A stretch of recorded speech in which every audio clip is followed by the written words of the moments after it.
Hello বন্ধুরা, আমি মৌসুমি। আজ 15ই আগস্ট স্বাধীনতা দিবসের ৭৯তম বা ৭৮ বর্ষপূর্তি উপলক্ষে সবাইকে শুভেচ্ছা জানাই।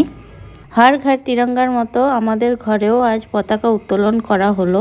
আমরা প্রতি বছরই এটা করে আসছি, কিন্তু এবছর একটু স্পেশাল, কারণ আমাদের মেয়ে এবছর প্রথম স্বাধীনতা দিবস পালন করছে।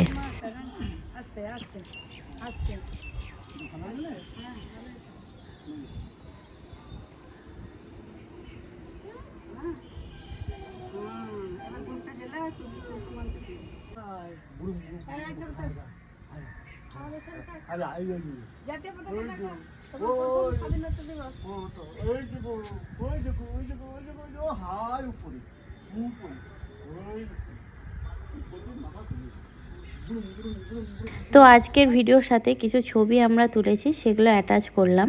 তো এই ছিল আমার আজকে একটা ছোট্ট মিনি ব্লগ। আশা করি আপনাদের ভালো লেগেছে। Thanks for watching guys, by.